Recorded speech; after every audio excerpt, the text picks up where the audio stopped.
Good morning, students. In this semester, we are going to do creative advertising. What is advertising?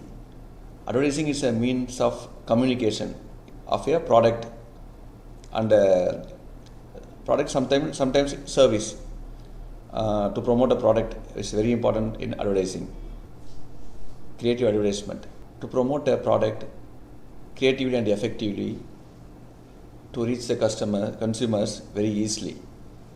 Advertisement நம்ம லைஃப்பில் எப்படி இருக்குது அப்படின்னு நம்ம பார்த்தோம்னா, நம்ம மார்னிங் ஏஞ்சி ஒரு டூத் ப்ரஷ் நம்ம ஒரு பெட் ஸ்ப்ரெட்லேருந்து ஓப்பன் பண்ணிவிட்டு நம்ம வெளிலேருந்து ஒரு டூத் ப்ரஷ் எடுத்து ப்ரஷ் பண்ணுறதுலேருந்து நம்ம யூஸ் பண்ணுற பேகு, ட்ரெஸ்ஸு, நம்ம யூஸ் பண்ணுற pen, pencil, chair, table, laptop, system, mobile phone, அதுலேருந்து ஆரம்பித்து நம்ம சாப்பிட்ற ஃபுட்டு, நெக்ஸ்ட் அதுக்கப்புறம் நம்ம ரெஸ்ட் ரூமில் போயிட்டு யூஸ் பண்ணுற வாஷ் பேஷன்லேருந்து, டேப்லேருந்து, ஷவரில் யூஸ் பண்ணுறதுலேருந்து, வாட்டர் கிளாஸ்ன்னு சொல்லுவாங்க, நம்ம டாய்லெட் போகிறோம், அதுலேருந்து டைல்ஸ் அது கீழே பாத்ரூமில் இருக்க டைல்ஸ்லேருந்து, ஹாலில் இருக்க டைல்ஸ்லேருந்து, வீட்டில் இருக்க லைட் அண்ட் டியூப்லேருந்து, ஃபால் சீலிங்லேருந்து, பெயிண்ட்லேருந்து, நம்ம அந்த வாலில் இருக்க பெயிண்ட்லேருந்து, நைட்டு நம்ம தூங்க போகிற பெட்டில் போய் லாஸ்ட்டாக தூங்க போகிறோம், அந்த பெட்லேருந்து, அந்த பெட்டில் இருக்க அந்த பெட்டு பில்லோ கவர் எல்லாமே அட்வர்டைஸ்மெண்ட் இல்லாமல் ஒரு விஷயம். காலிலேருந்து நம்ம நைட் தூங்குற வரைக்கும் அத்தனை ப்ராடக்ட்டுக்கும் நம்ம யூஸ் பண்ணுற அத்தனை ப்ராடக்ட்டுக்கும் அட்வர்டைஸ்மெண்ட் இருக்குது. ஸோ அது எல்லாத்துக்குமே அட்வர்டைஸ்மெண்ட் தேவை. நிறைய அட்வர்டைஸிங்ன்றது பெரிய ஃபீல்டு. அதுக்குள்ள ஏகப்பட்ட பேர் இன்னோவேட்டிவ் ஐடியாஸோடு இருக்க எல்லாருக்குமே அந்த ஃபீல்டில் நல்ல ஆப்பர்ச்சுனிட்டிஸ் இருக்குது. நீங்கள் ஒரு கம்பெனியில் ஒர்க் பண்ணாலும் ஓகே, நீங்களே க்ரியேட்டிவாக நீங்களே ஒரு கம்பெனியை ஸ்டார்ட் பண்ணாலும், ஒரு ஆண்டர்ப்ரனராக இருந்து ஒரு கம்பெனி ஸ்டார்ட் பண்ணி பண்ணாலும் ஓகே தான். ஸோ அது ரொம்ப ரொம்ப உங்களுக்கு யூஸ்ஃபுல்லாக இருக்கும்.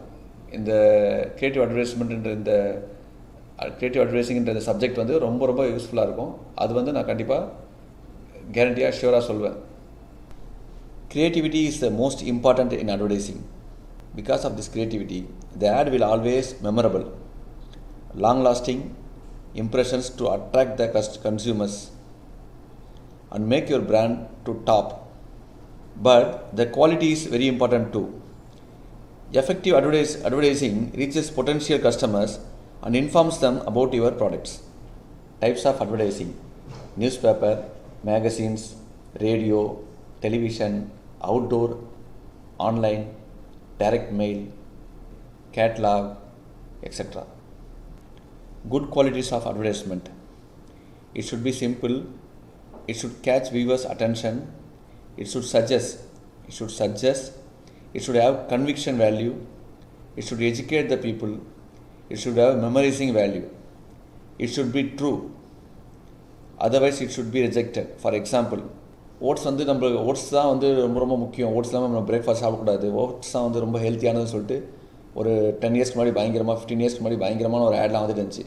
அப்படியே எல்லோரும் ஓட்ஸ்க்கு சேஞ்ச் ஆனாங்க.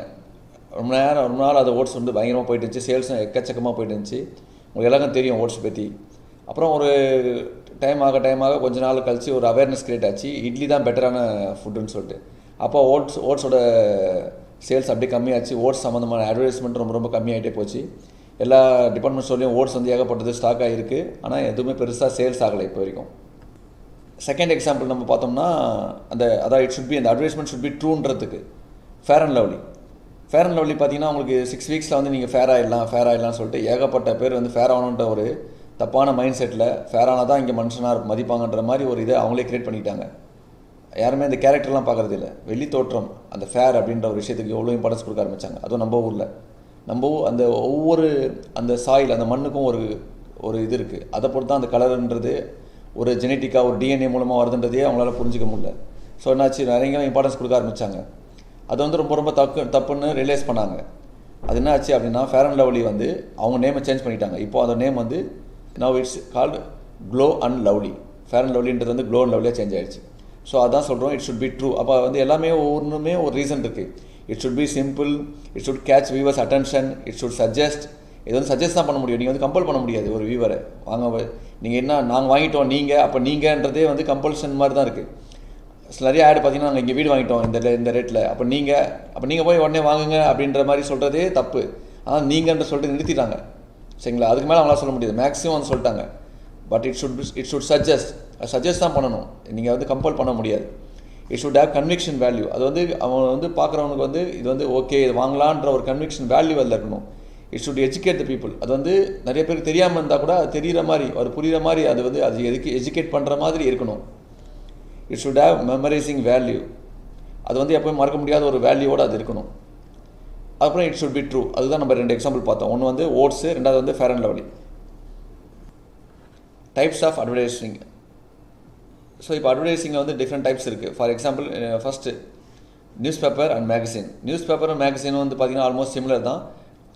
நியூஸ் பேப்பர் வந்து டெய்லி வந்துகிட்டே இருக்குது, மேகசின் வந்து வீக்லியோ இல்லை ஃபோர்ட் நைட்லேயே வந்துட்டுருக்கு. அப்புறம் ரேடியோ டெலிவிஷன் எல்லாமே ஆன் ஏர். நீங்கள் எல்லாமே டைரெக்டாக வந்து கேட்கலாம், டைரெக்டாக வந்து பார்க்கலாம். விஷுவலாக பார்க்கறதுக்கு வந்து உங்களுக்கு டெலிவிஷனும், நீங்கள் வந்து கேட்குறதுக்கு ரேடியோவும் இருக்குது. எஃப்எம், எல்லா எஃப்எம்மும் வந்து ரேடியோக்குள்ளே தான் வரும். எஃப்எம்மில் வர எல்லா அட்வர்டைஸ்மெண்ட்ஸும் comes under the category of radio. And then outdoors நீங்கள் வெளில போகும்போது நிறையா பார்க்குறீங்க. அவுட்டோர்ஸ் அட்வர்டைஸ்மெண்ட்ஸ் இருக்குது. ஆன்லைன் அட்வர்டைஸ்மெண்ட் நீங்கள் பார்த்தீங்கன்னா, ஆன்லைனில் வந்து நீங்கள் யூடியூப் சேனல்ஸில் பார்த்தாலும் சரி, உங்களுடைய மெயிலை ஓப்பன் பண்ணி பார்த்தாலும் சரி, வேறு நீங்கள் ஏதாவது ஒரு டீட்டெயில்ஸ் வந்து கூகுளில் போய் நீங்கள் சர்ச் பண்ணாலுமே அதுக்கு நிறைய அட்வர்டைஸ்மெண்ட்ஸு வந்துகிட்டே இருக்கும். சின்ன ஸ்மால் சைஸ், வேரியஸ் சைஸில் ஒரு நிறைய அட்வர்டைஸ்மெண்ட் வந்துகிட்டே இருக்கும். அந்த அட்வர்டைஸ்மெண்ட்டாக நீங்கள் ஓப்பன் பண்ணி பார்க்க நீங்கள் மெயில் பார்த்து நீங்கள் எதாவது பார்த்துட்டு இருக்கும்போதே, ஏதாவது வந்து சர்ச் பண்ணும்போதே சைடில் வந்து அட்வர்டைஸ்மெண்ட் வந்துகிட்டே இருக்கும். நீங்கள் அது சேஞ்ச் ஆகிட்டே இருக்கும், அது நீங்கள் பார்க்கலாம். அதே மாதிரி யூடியூப்பில் வந்து நீங்கள் பார்க்கும்போது அட்வர்டைஸ்மெண்ட் பிரேக் ஆகி, அந்த கண்டென்ட்டே பிரேக் ஆகியும் நடுவில் ஆட் வரும், அதுவும் நீங்கள் பார்த்துருப்பீங்க. நெக்ஸ்ட் வந்து டைரக்ட் மெயில்.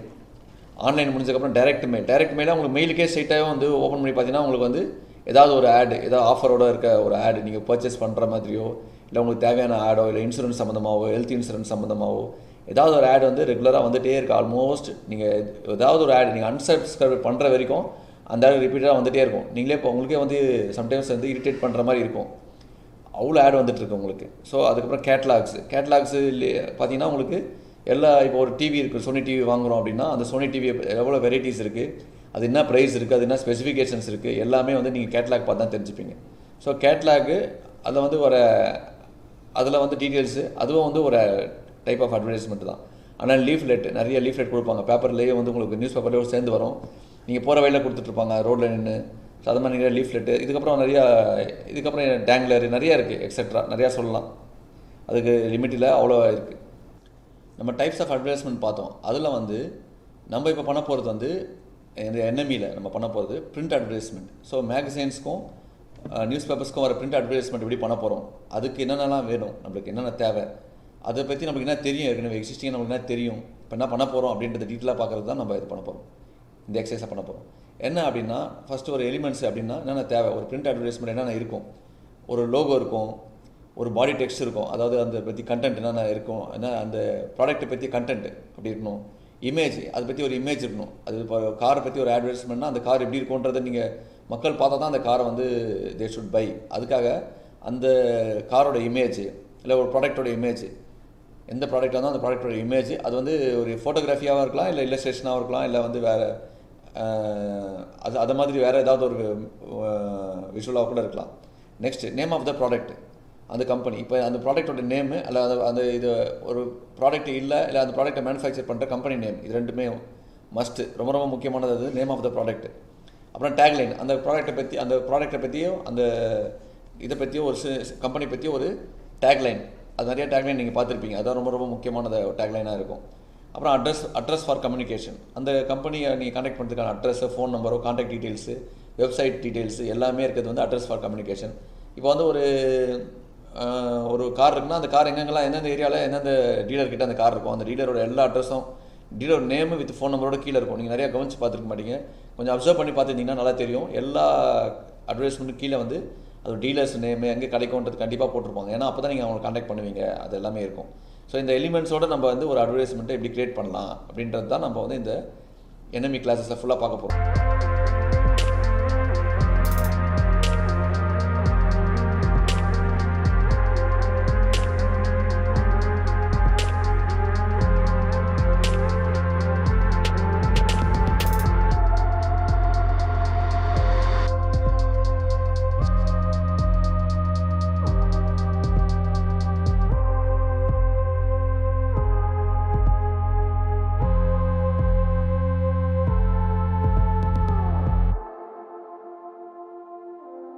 இதில் நான் இப்போ பேசிட்டு இருக்கிறது எல்லாமே ஒரு இன்ட்ரொடக்ஷன் கிளாஸ் தான், ஃபஸ்ட்டு கிளாஸ் ஒரு இன்ட்ரொடக்ஷன் கிளாஸ்.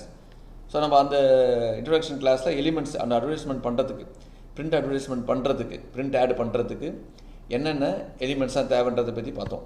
நெக்ஸ்ட் வந்து என்ன பண்ண போகிறோம்னா, ஃபஸ்ட்டு வந்து இதில் லோகோ அப்படின்றத எடுத்துக்கிறோம். லோகோ எடுத்துக்கிட்டோம்னா நம்ம ஃபஸ்ட்டு லோகோலேருந்து ஆரம்பிக்கிறோம். ஃபஸ்ட் எக்ஸசைஸ் ஷுட் பி லோகோன்னு வச்சுங்களேன். அந்த லோகோ நான் எப்படி இருக்கும் அப்படின்னா, லோகோனா என்ன, இது வந்து ஒரு சின்ன ஒரு டிசைன். அந்த டிசைன் வந்து என்ன பண்ணோம்னா அந்த ப்ராடக்ட்டோட பிராண்ட் வேல்யூ வந்து இன்க்ரீஸ் பண்ணி காமிக்கும். அந்த லோகோ பார்த்தோம்னா இது வந்து இந்த ப்ராடக்ட்டு, இப்போது சுசுக்கியோட லோகோ வந்து எஸ் மாதிரி இருக்கும், ஹுண்டாயோட லோகோ எப்படி இருக்கும், பிஎம்டபிள்யூ லோகோ எப்படி இருக்கும், ஒரு ட்ரையாங்கிளாக இருந்துச்சுன்னா அது வந்து பென்ஸோட லோகோ அப்படின்ற அந்த லோகோ பார்த்தா அது வந்து பென்ஸ் கார்னு நம்ம சொல்கிறோம். ஸோ அந்த லோகோ வந்து அதற்கு ஒரு இன்ட்ரடக்ஷன் மாதிரி கூட நம்ம வச்சுக்கலாம். அது வந்து லோகோ வந்து நம்ம என்ன பண்ணுது, ஐடென்டிஃபை பண்ணுறதுக்கு ரொம்ப யூஸ்ஃபுல்லாக இருக்குது. ஸோ அந்த ஐடென்டிஃபை அப்படின்றது வந்து எப்படி இருக்குன்னா, நம்மளுடைய மக்கள் பீப்புள்ஸ் மைண்டில் வந்து அவன் ரிஜிஸ்டர் பண்ணுறான். இந்த மாதிரி அவன் ஒரு குவாலிட்டியாக ஒரு பிராண்டு கொடுத்துட்டே ஒரு பிராண்டு வந்து குவாலிட்டியாக கொடுக்கும்போது அவங்க மைண்டில் ஆட்டோமேட்டிக்காக அந்த லோகோ வந்து ரிஜிஸ்டர் ஆகுது. ஸோ அந்த லோகோ அப்படின்றது தான் ரொம்ப ரொம்ப முக்கியமானதாக இருக்குது. ஸோ லோகோ ஃபஸ்ட்டு நம்ம என்ன பண்ணுறோம், லோகோ ஸ்டார்ட் பண்ணுறோம், லோகோ டிசைன் பண்ணுறது ஸ்டார்ட் பண்ணுறோம். அந்த லோகோ டிசைன் பண்ண ஸ்டார்ட் பண்ணுறதுக்கு முன்னாடி லோகோன்றது எப்படி இருக்கும் அப்படின்னு சம் சாம்பிள்ஸ் நம்ம காமிக்கிறோம். சரிங்களா? ஏன்னா எக்ஸிஸ்டிங் லோகோ நீங்கள் பார்த்துருப்பீங்க, நைக்கினா ஒரு டிக் மாதிரி இருக்கும், ஜஸ்ட் டூ இட்னு போட்டிருக்கோம். அந்த ஜஸ்ட் டூ இட் தான் டேக்லைன். நைக்கியோட டேக்லைன் வந்து ஜஸ்ட் டூ இட்டு. சரிங்களா? இப்போ வந்து இம்பாசிபிள் இஸ் நத்திங் அப்படின்னு போட்டால் அது அடிடாஸோட டேக்லைன் அப்படி இருக்கும். அடிடாஸ் வந்து ஒரு ஷூ கம்பெனி, அதில் மூணு ஸ்ட்ரிப்ஸ் இருக்க மாதிரி இருக்கும். ஸோ அது எல்லாத்துக்குமே வந்து பார்த்திங்கன்னா வந்து ஒரு லோகோக்கும் நம்ம அதை பார்த்தோன்னே இது அடிடாஸு, இது வந்து நைக்கி, இது பூமா, அது மாதிரி ஒவ்வொரு ஷூஸு, அது மாதிரி ஒவ்வொரு பிராண்டுக்கு, இப்போ சோனி, அப்போ வந்து சாம்சங்கு, அது மாதிரி ஒவ்வொரு டிவிக்கும், இப்போ எம்ஐன்னு ஒரு புதுசாக டிவி வந்திருக்கு. ஸோ இது மாதிரி எல்லா இதுக்குமே வந்து ஒரு லோகோ கண்டிப்பாக இருக்கும். அந்த லோகோ தான் அவங்களோட அந்த பிராண்டு வந்து நம்மளுக்கு மக்கள் மைண்டில் வந்து ரிஜிஸ்டர் ஆகி நம்ம ரெமெம்பரன்ஸாக அதை வச்சுக்கிறதுக்கு வந்து அந்த லோகோ ரொம்ப ரொம்ப முக்கியம். ஸோ அந்த லோகோ வந்து எப்படி போடுறது அப்படின்றதுக்கு முன்னாடி எக்ஸிஸ்டிங் லோகோ என்ன இருக்குன்றதை பார்த்து அதை ஸ்டடி பண்ணுறோம் ஃபஸ்ட்டு. இப்போ நான் வந்து உங்களுக்கு 2-3 எக்ஸிஸ்டிங் லோகோ வந்து 2-3 பேஜ் காமிக்க போகிறேன். அதில் ஒவ்வொரு பேஜ்லையும் ஒரு 4 to 5 லோகோஸு, மோர் தென் 4 லோகோஸ் அப்படி இருக்கும் அந்த எக்ஸிஸ்டிங். அந்த 2 பேஜை பாருங்கள். ஒரு பேஜ் போட்டதுக்கு ஒரு பேஜ் நீங்கள் பார்த்தீங்கன்னா அதுக்கப்புறம் ஒரு ஸ்பேஸ் கொடுப்பேன் நான், ஒரு 3 minutes to 4 minutes நீங்கள் ஸ்டடி பண்ணுறதுக்கு. அடுத்த நெக்ஸ்ட் இமேஜ் நான் உங்களுக்கு ஷேர் பண்ணுவேன். அந்த ஷேர் பண்ணும்போது அதுலேயும் கொஞ்சம் நேரம் பாருங்கள். அதுக்கப்புறம் நான் வந்து எப்படி வந்து சிம்பிளாக லோகோ ஆரம்பிக்கிறது, நீங்கள் க்ரியேட்டிவாக லோகோ பண்ணுறதுக்கு என்னென்ன எப்படி பண்ணலாம் அப்படின்றதுக்கு நான் சில இமேஜஸ் வந்து நான் ஷேர் பண்ணுறேன். ஸோ இப்போ நீங்கள் ஸ்க்ரீனில் வந்து நான் சில existing logos I am going to share you. Just study and observe the existing logos. That will help you for creating a new logos.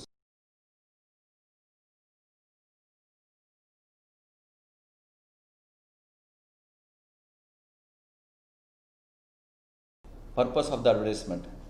Purpose of the advertisement என்னவாக இருக்கும் அப்படின்னா, இது வந்து இந்த ப்ராடக்டோட இம்பார்ட்டன்ஸ், இந்த ப்ராடக்ட் எவ்வளோ இம்பார்ட்டன்ட் உங்களுக்கு, நீங்கள் அதை ஏன் வாங்கணும் அப்படின்றத அவங்களுக்கு வந்து எக்ஸ்பிளைன் பண்ணிவிட்டு அதை வந்து அவங்களை கன்வின்ஸ் பண்ணி அவங்கள வாங்க வைக்கிறது தான் வந்து purpose of a advertisement. So அந்த பர்பஸ் ஆஃப் த அட்வர்டைஸ்மெண்ட்டு நம்ம கரெக்டாக பண்ணோம் அப்படின்னா நம்ம பண்ணுற அட்வர்டைஸ்மெண்ட் வந்து ரொம்ப ரொம்ப ப்ரொஃபஷ்னல் லெவலில் இருக்கணும். அந்த ப்ரொஃபஷ்னல் லெவலில் இருக்கணும் அப்படின்னா நம்ம அந்த எலிமெண்ட்ஸை, நம்ம கொடுத்த அந்த எலிமெண்ட்ஸ் எல்லாத்தையுமே நம்ம வந்து கரெக்டாக பண்ணால் தான் அது ப்ரொஃபஷ்னல் லெவலில் இருக்கும். அதில் இருக்க ஃபாண்ட்ஸு, அதில் யூஸ் பண்ணுற ஃபாண்ட்ஸு, லோகோ, அப்புறம் வந்து இமேஜு எல்லாமே வந்து ரொம்ப ரொம்ப ப்ரொஃபஷ்னல் லெவலில் இருக்கணும் அப்படின்றதுக்காக தான் நம்ம இந்த கிளாஸஸில் வந்து அதுக்கான ட்ரைனிங் உங்களுக்கு கொடுக்குறோம். இது வந்து ப்ராக்டிக்கல் கிளாஸ். ஸோ எல்லாமே வந்து ட்ரைனிங் அப்படின்றது தான் சொல்லுவோம். இது வந்து தியரி கிளாஸில் நீங்கள் படிக்க வேண்டிய அவசியம் இல்லை. நீங்கள் நிறையா அப்சர்வ் பண்ணணும், நிறையா வந்து ஸ்டடி பண்ணணும். இதை வந்து உங்களுடைய ஐடியாஸ் அதை யூஸ் பண்ணி அது எப்படி பெட்டராக பண்ணணும் அப்படின்றது தான் வந்து இந்த கிளாஸோட பர்பஸ். இந்த கிளாஸ் எல்லாமே வந்து இதை மாதிரி தான் இருக்கும். ஒவ்வொரு எக்ஸசைஸ்க்கும் நம்ம லோகோ கொடுத்தோம் அப்படின்னா, லோகோ பற்றி எக்ஸ்பிளைன் பண்ணணுன்னு நீங்கள் லோகோ பண்ண வேண்டி இருக்கும் அப்படின்னா அந்த லோகோ நிறைய நீங்கள் பார்க்கணும். அந்த லோகோ நிறையா பார்த்தா தான் நீங்கள் க்ரியேட் பண்ணுறதுக்கு ஈஸியாக இருக்கும். அந்த இமேஜ் நிறையா பார்த்தா தான் நீங்கள் எப்படி அந்த இமேஜை வந்து பண்ணலாம் அப்படின்றது இருக்கும். நீங்கள் இமேஜை வந்து அப்படியே ரொம்ப கஷ்டப்பட்டு வரையணும் அப்படிலாம் கூட ஈஸி இல்லை. அதை ட்ரேஸ் பண்ணலாம், காப்பி பண்ணி கூட அந்த இமேஜை நம்ம வரையலாம், இல்லை ட்ரேஸ் பண்ணி வரையலாம். ரொம்ப ஈஸியாக வரைய தெரியாதவங்க கூட இந்த அட்வர்டைஸ்மெண்ட், இந்த க்ரியேட்டிவ் அட்வர்டைஸ்மெண்ட் கிளாஸை வந்து ரொம்ப அழகாக பண்ணலாம். நீங்கள் கொஞ்சம் ஸ்மார்ட்டாக திங்க் பண்ணி பண்ணால் போதும். அதுக்காக ரொம்ப ஹார்ட் ஒர்க் பண்ணணும், இது ரொம்ப ரொம்ப டஃப்பாக இருக்கும் அப்படிலாம் இல்லை. ரொம்ப ரொம்ப சிம்பிள், ரொம்ப ரொம்ப ஈஸி, யார் வேணாலும் பண்ணலாம். ஸோ உங்களுக்கு நீங்கள் செகண்ட் இயர் ஸ்டூடெண்ட்ஸ்ன்றதுனால உங்களுக்கு ரொம்ப எல்லாருக்குமே ரொம்ப ரொம்ப it will be very easy. அதனால் கொஞ்சம் கான்ஃபிடண்ட்டாக நீங்கள் பண்ணுங்கள். என்ன டவுட் இருந்தாலும் நீங்கள் கேட்கலாம். ஸோ கொஞ்சம் இன்வால்மெண்ட்டோட பண்ணிங்கன்னா, கொஞ்சம் சின்சியராக பண்ணிங்கன்னா இந்த எல்லா எக்ஸசைஸுமே ரொம்ப ரொம்ப ஈஸியாக இருக்கும். ஸோ நம்ம இது ஃபஸ்ட் எக்ஸசைஸ் வந்து நான் நிறைய இமேஜஸ் உங்களுக்கு காமிக்கிறேன். இந்த இமேஜஸ்லாம் ஃபாலோ பண்ணி கொஞ்சம் ஸ்டடி பண்ணிக்கோங்க. ஸோ இதில் கொஞ்சம் திங்க் பண்ணுங்கள். செகண்ட் எக்ஸசைஸ், தேர்ட் எக்ஸசைஸ் அப்படின்றது வந்து ஒரு வீடியோ வரும். ஸோ இன்னும் இந்த வீடியோ முடிஞ்சதுக்கப்புறமா இதே மாதிரி வந்து ஒரு 7 வீடியோஸ் வரும்.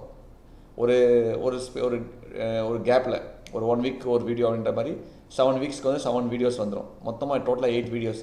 இந்த 8 வீடியோஸ் நீங்கள் ஃபுல்லாக பார்த்துட்டீங்க அப்படின்னா இந்த ஒர்க்கை வந்து நீங்கள் இந்த மெட்டீரியலில் நாங்கள் ஒரு மெட்டீரியல் உங்களுக்கு கொடுத்துருவோம். Colour pencil, eraser, scale, colour pencils, அப்புறம் வந்து ஸ்கெட்ச் புக்கு எல்லாமே கொடுத்துருவோம். இதை நீங்கள் இந்த செமஸ்டருக்கு 2 ஸ்கெட்ச் புக் இருக்கும். அதில் ஒரு ஸ்கெட்ச் புக் எடுத்து இந்த 15 எக்ஸசைஸ் ஆல்மோஸ்ட் வரும். இந்த 15 எக்ஸசைஸ் பண்ணிட்டீங்க அப்படின்னா இதை கொஞ்சம் புரிஞ்சுட்டு பண்ணிங்கன்னா நீங்கள் ஈஸியாக வந்து அந்த என்எம்இ எக்ஸாமில் நல்லா பெட்டராகவே பர்ஃபார்ம் பண்ணுவீங்க அப்படின்றது வந்து 100% ஷூர். கண்டிப்பாக வந்து எல்லாமே நல்லா பண்ணுவீங்க. ஏற்கனவே இப்போ பாஸ்ட் அவுட்டு, இப்போ 3rd இயர் படிக்கிறவங்க பாஸ்ட் அவுட்டு எல்லாமே நல்லா பண்ணிட்டு போயிருக்காங்க. அதனால் வந்து ஈஸி தான். ஆனால் இதுக்கும் அரியர் இருக்குது. அதனால் இது வந்து லெத்தாஜிக்கலாவோ சும்மா கேர்லெஸ்ஸாக நீங்கள் விட்டுறாதீங்க. கொஞ்சம் சின்சியராக அட்டன் பண்ணுங்கள். It will be very very easy. ஓகேங்களா? அதை வந்து நான் அஷ்யூர் பண்ணுறேன். It will be very easy if you do it sincerely. உங்களுக்கு ஸ்கெட்ச் புக்கில் இருக்குது. ஸ்கெட்ச் புக்கில் வந்து எல்லாமே கொடுத்துருக்கு. ஸ்கெட்ச் புக்கு மெட்டீரியல்ஸ் கொடுத்துருக்கு. இந்த ஸ்கெட்ச் புக்கில் வந்து நீங்கள் இந்த ஒவ்வொரு ஒர்க்காக பண்ண போகிறீங்க. சரிங்களா? ஃபஸ்ட் ரஃப் ஒர்க் நீங்கள் வந்து ஒரு ரஃப் ஸ்கெட்சை வந்து பண்ணி பார்த்துருங்க. பண்ணி பார்த்துட்டு after that you can go for fair one. அந்த ஃபேர் பண்ணும்போது நீங்கள் you can use colour pencil. அந்த கலர் பென்சில் வந்து நீங்கள் அப்படியே அப்ளை பண்ணலாம். க்ளோஸராக அப்ளை பண்ணணும். அந்த ஒயிட் ஸ்பேஸ் இல்லாமல் க்ளோஸராக அப்ளை பண்ணிங்கன்னா அது வந்து பிரிண்டிங் குவாலிட்டியில் இருக்கும். அந்த கலர் வந்து அழகாக அந்த ஏரியா ஃபுல்லாகவே கவர் ஆகிருக்கும். It is a water soluble colour pencil. அது வந்து ஒரு வாட்டர் கலர் மாதிரியும் பண்ணலாம். அது வந்து வாட்டரில் டிப் பண்ணி நீங்கள் அப்ளை பண்ணலாம். நீங்கள் ஃபுல்லாக அப்ளை பண்ணிவிட்டு வாட்டர் டிப் பண்ணி ஒரு ப்ரஷ் வச்சு கூட அதை வந்து அந்த ஏரியா அழகாக ஃபில் பண்ணலாம். ரொம்ப ரொம்ப ஈஸியாக இருக்கும். ஸோ அதனால் வந்து இதை கொஞ்சம் நீங்கள் ட்ரை பண்ணி பாருங்கள். ஸோ ஃபஸ்ட்டு ஒரு ரஃப் பேப்பரில் நீங்கள் கலர் பென்சில் அப்ளை பண்ணி வாட்டர் தொட்டு வாட்டர் டிப் பண்ணி அப்ளை பண்ணி பாருங்கள். இல்லை கலர் பென்சில் அப்ளை பண்ணிட்டு அப்புறம் ஒரு சின்ன ஸ்மால் ப்ரஷ் வச்சு அந்த ஏரியா ஃபில் பண்ணி பாருங்கள். அது ஈஸியாக ஃபில் ஆகும். அதே டெக்னிக்கில் அதே மெத்தடை வந்து நீங்கள் அந்த ஸ்கெட்ச் புக்லேயும் பண்ணுங்கள். ஸ்கெட்ச் புக்லேயும் பண்ணிங்கன்னா உங்களுக்கு அந்த ஒர்க் வந்து ரொம்ப ப்ரொஃபஷனலாகவும் கலர்ஃபுல்லாகவும் இருக்கும். பேக்ரவுண்ட் வந்து எப்போவுமே வந்து இப்போ ஒவ்வொரு அட்வர்டைஸ்மெண்ட்டும் நம்ம பண்ண போகிறோம் அப்படின்னா அந்த பேக்ரவுண்டை வந்து ஃப்ளாட்டாக ஒயிட் கலராக விட்டுறாதீங்க. அது எதாவது கலர் ஃபில் பண்ண ட்ரை பண்ணுங்கள். அப்போ தான் அந்த பேஜ் வந்து அந்த லே அவுட்னு சொல்லுவாங்க. நம்ம பண்ணுற நான் உங்களுக்கு முன்னாடி சொன்னல, இந்த logo, name of the product, tagline எல்லாமே சேர்ந்தது தான் வந்து ஒரு லே அவுட்டு. இதை லே அவுட் வந்து ரொம்ப ரொம்ப ப்ரொஃபஷனலாகவும் ஒரு பிரிண்ட் அட்வர்டைஸ்மெண்ட் எப்படி இருக்கும் அப்படின்றது நம்ம நேரில் பார்த்தா எப்படி இருக்குமோ அதே மாதிரி இந்த லே அவுட்டுக்குள்ளேயே நீங்கள் அழகாக எடுத்துகிட்டு வரலாம். அந்த லே அவுட் ரொம்ப ரொம்ப முக்கியம். அந்த லே அவுட்டுக்கான சைஸ் தான் நான் உங்களுக்கு கொடுத்துருவேன். ஒவ்வொரு எக்ஸசைஸ் பண்ணும்போது அந்த எக்ஸசைஸ் பற்றி டீட்டெயிலாக வந்து எக்ஸ்பிளைன் பண்ணிவிடுவேன். அப்புறம் தான் உங்களுக்கு இமேஜ் ஷேர் பண்ணுவேன். அந்த இமேஜை ஷேர் பண்ணும்போது அந்த இமேஜ் பார்த்து நீங்கள் பண்ணால் போதும். ரொம்ப ரொம்ப சிம்பிளாகவும் ஈஸியாகவும் இருக்கும். பிரின்சிபல்ஸ் ஆஃப் அட்வர்டைஸிங்கில் வந்து சம் பிரின்சிபல்ஸ் நம்ம ஃபாலோ பண்ணுறோம். அதை வந்து first thing is no your audience. நம்ம இந்த அட்வர்டைஸ்மெண்ட்டு யாருக்கு போய் ரீச் ஆக போகுது அந்த ஆடியன்ஸுக்கு மைண்டில் வச்சுட்டு தான் அந்த அட்வர்டைஸ்மெண்ட் பண்ணணும். So know your audience. Second one is a great creative concept. அதுதான் வந்து ரொம்ப ரொம்ப முக்கியமான கீ. இந்த கிரேட் கிரியேட்டிவ் ஒரு கிரியேட்டிவ் கான்செப்ட் கண்டிப்பாக இருந்து பண்ணோம்னா இது வந்து பெட்டராக இருக்கும். Less is more. அது ரொம்ப ரொம்ப நிறைய வளவலான்லாம் இருக்கக்கூடாது. ரொம்ப சிம்பிளாகவும் மேக் இட் சிம்பிள் அப்படின்றது இது வந்து ஒரு முக்கியமான விஷயம். So less is more. A picture, அதாவது நம்ம கொடுக்குற இமேஜே வந்து நம்மளுக்கு மெசேஜை வந்து கன்வே பண்ணிடணும். ஸோ அந்த பிக்சர் வந்து அந்த 1000 வேர்ட்ஸ் நம்ம பேசுகிறத விட பெட்டராக இருக்கும் அப்படின்றதுனால தான் எ picture is worth then 1000 words அப்படின்றத நம்ம இதில் போட்டிருக்கோம். ஒரிஜினாலிட்டி, அது வந்து ஏற்கனவே இருக்கிறத காப்பி பண்ணுறதை விட ஒரிஜினாலிட்டி வந்து கொஞ்சம் பெட்டராக இருக்கும். சரிங்களா? ஒரிஜினாலிட்டி தான் வந்து ரொம்ப ரொம்ப முக்கியம். That is very important. So originality is just copying. அது வந்து பார்த்திங்கன்னா ஒரிஜினாலிட்டின்றது வந்து அதில் வந்து ஒரு இதை காப்பி பண்ணால் கூட அதில் வந்து கொஞ்சம் மாற்றி ஒரு ட்விஸ்ட்டோட நம்ம மாற்றி கொடுக்கும்போது அது புதுசு மாதிரி தெரியும். இந்த மீடியம் இஸ் இம்பார்ட்டன்ட். அது வந்து என்ன மீடியம் நம்ம பண்ண போகிறோம், அது நம்ம பிரிண்ட் மீடியம்ன்றது போட்டுட்டோம். ஸோ அது அந்த பிரிண்ட் மீடியம்ன்றதே நம்ம அந்த மீடியம்ன்றது அவங்க இம்பார்ட்டன்ட் சொல்கிறாங்க. பிரிண்ட் மீடியம் அப்படின்றது நம்மளோட மீடியம் இப்போதைக்கு. There is no such. ஒரு விஷயம் என்னென்னா இதில் வந்து பேட் பப்ளிசிட்டி அப்படின்னு ஒன்று இல்லவே இல்லை. நம்ம கொடுக்குற எல்லா பப்ளிசிட்டியுமே பப்ளிசிட்டி தான். அதோட குவாலிட்டி வேணால் வேரி ஆகலாம் தவிர அது பேட் பப்ளிசிட்டின்னு ஒன்று இல்லவே இல்லை. ஸோ அதனால் எல்லாருமே என்ன பண்ணலாம், நம்மளுக்கு ஒரு இது வந்து ஒரு it will give us a confidence. அது வந்து நம்மளுக்கு ஒரு கான்ஃபிடன்ஸ் கொடுக்கும். So there is no such thing. அது வந்து பேட் பப்ளிசிட்டி அப்படின்னு ஒன்று இல்லவே இல்லைன்னு சொல்கிறாங்க. ரெஸ்ட்ரிக்ஷன், அவங்களே நிறையா வந்து இப்போ நீங்கள் கஸ்டமர்கிட்ட போய் சொல்கிறீங்க இதை பண்ண போகிறோம், ஒரு கஸ்டமருக்காக நம்ம அப்படி பண்ண போகிறோம் அப்படின்றது. ஏன்னா இப்போ வந்து கன்சியூமருக்கும் இப்போ நம்ம கொடுக்குற அட்வர்டைஸ்மெண்ட் கொடுக்குறவங்களுக்கும் அந்த கன்சியூமருக்கு போய் ரீச் ஆகுது. ரெண்டு பேருக்கு நடுவில் ஒரு பிரிட்ஜாக இருந்து நம்ம பண்ண போகிறது யாரும் நம்ம தான் பண்ணுறோம். ஸோ நம்ம தான் பண்ணுறோம். ரெஸ்ட்ரிக்ஷன் அவங்க கொடுப்பாங்க. இது மாதிரி எனக்கு இது மாதிரி வேணும், இது மாதிரி வேணும். இந்த ஆட் வந்து எனக்கு இந்த மாதிரி வேணுன்றதுக்கு நிறைய ரெஸ்ட்ரிக்ஷன்ஸ் கொடுத்துருப்பாங்க. ரெஸ்ட்ரிக்ஷன்ஸ்குள்ளே ஒர்க் பண்ணி அதை எப்படி பெட்டராக பண்ணுறோம் அப்படின்றது தான் நம்மளுக்கு வந்து ஒரு டார்கெட்டு. அதை வந்து கரெக்டாக பண்ணிட்டோம் அப்படின்னா அது வந்து நம்மளுக்கு ஒர்க்கு கொடுத்தவங்களுக்கும் ரொம்ப ஹாப்பி ஆவாங்க, தே ஃபீல் ஹாப்பி. அதே சமயத்தில் கஸ்டமருக்கு போய் ரீச் ஆகும் கரெக்டாக, அந்த ப்ராடக்ட்டோட ப்ரொமோஷனும் கரெக்டாக நடந்துடும். அது ரொம்ப முக்கியம். ஸோ இது எல்லாமே வந்து பிரின்சிபல்ஸ் ஆஃப் அட்வர்டைஸிங் அப்படின்றதுக்குள்ளே வருது. ஸோ லோகோ பண்ணுறோம், நம்ம ஃபஸ்ட் லோகோ பண்ண போகிறோம் அப்படின்னா, லோகோ பண்ணுறதுக்கு முன்னாடி ஒரு வார்ம் அப் எக்ஸசைசஸ், நம்ம ஹேண்டு கொஞ்சம் ஃப்ளெக்சிபிள் ஆகிறதுக்காகவும், அது கொஞ்சம் டஃப்பாக இருந்தால் கூட ஃப்ரீ ஆகிறதுக்காகவும், கொஞ்சம் ஈஸியாக பண்ணுறதுக்காகவும், நீங்கள் கொஞ்சம் உங்களுக்கு ஈஸியாக இருக்கணும் அப்படின்றதுக்காகவும் சில வார்ம் அப் எக்ஸசைஸ் நம்ம பண்ண போகிறோம். ஃபஸ்ட் வந்து ஒரு ஐ வில் ஷேர் இமேஜ். அந்த இமேஜ் பார்த்து ஒரு வார்ம் அப் எக்ஸசைஸ் நீங்கள் பண்ணுங்கள். அதை காப்பி பண்ணி அப்படி பண்ணால் கூட ஓகே தான். அதுலேருந்து கொஞ்சம் நீங்கள் ஆல்ட்ரு பண்ணி பண்ணாலும் ஓகே தான். அந்த வார்ம் அப் எக்ஸசைஸ் ஃபஸ்ட்டு பண்ணுங்கள். அதுக்கப்புறம் இன்னொரு வார்ம் அப் எக்ஸசைஸ் கொடுக்குறேன், அது பண்ணுங்கள். ஸோ இந்த மாதிரி ஒரு 2 to 3 வார்ம் அப் எக்ஸசைஸ் நீங்கள் பண்ணிட்டீங்க அப்படின்னா அது வந்து உங்களுக்கு ரொம்ப ரொம்ப ஈஸியாக இருக்கும். நீங்கள் லோகோ க்ரியேட் பண்ணும்போது, நீங்கள் ஓனாக க்ரியேட் பண்ணும்போது, ஓனாக க்ரியேட் பண்ணுறதுன்றதுக்கும் ரொம்ப டஃப்பு அப்படின்னு நினைக்காதீங்க. அதுவும் ஈஸி தான். கொஞ்சம் வந்து நீங்கள் ஸ்டடி பண்ணுங்கள், கொஞ்சம் நிறைய பாருங்கள். அது பார்க்கும்போது உங்களுக்கு இப்படி பண்ணலாம்னு ஒரு சின்ன ஐடியா கிடைக்கும். அந்த திங்க் டிஃப்ரெண்ட் அப்படின்ற அந்த வேர்டு நீங்கள் ஃபாலோ பண்ணிங்க. அது பார்த்தீங்கன்னா இதுலேருந்து லைட்டாக கொஞ்சம் வேரி ஆகும்போது, கொஞ்சம் டிஃப்ரெண்ட்டாக நீங்கள் திங்க் பண்ணும்போது உங்களுக்கு சின்னதாக ஒரு ஸ்பார்க் கிடைக்கும். அந்த ஸ்பார்க் ஒரு ஐடியா, அதுலேருந்து நீங்கள் கொஞ்சம் டெவலப் பண்ணிங்கன்னா நீங்களே வந்து ஒரு லோகோ ஈஸியாக க்ரியேட் பண்ணிடலாம். எதுக்காக பண்ண போகிறோம், எந்த ப்ராடக்ட்டு, என்ன பிராண்டு, அதை மாதிரி. இப்போ ரெஸ்டாரண்ட்டுனா ஃபுட்டு சம்மந்தமாக வரப்போகுது. ஸோ ஃபுட்டுக்கான லோகோ நம்ம எப்படி ஈஸியாக க்ரியேட் பண்ணுறது அப்படின்றது உங்களுக்கு ஈஸியாக தெரிஞ்சிடும். அதுக்கு உங்களுக்கு இந்த வார்ம் அப் எக்ஸசைஸ் ரொம்ப ரொம்ப யூஸ்ஃபுல்லாக இருக்கும். இதோட இந்த செஷன் முடியுது. இதுக்கப்புறம் நீங்கள் கொஞ்சம் ஸ்டடி பண்ணிங்கன்னா நெக்ஸ்ட் கிளாஸ் போகும்போது உங்களுக்கு அது ரொம்ப ஈஸியாக இருக்கும். ஏன்னா நம்ம வந்து லோகோ க்ரியேட் பண்ண போகிறோம். அப்போ நான் என்ன பண்ண போகிறேன், உங்களுக்கு எப்படி எது லோகோ க்ரியேட் பண்ணுறதுன்றதை நெக்ஸ்ட் கிளாஸை நான் சொல்கிறேன். தேங்க்யூ.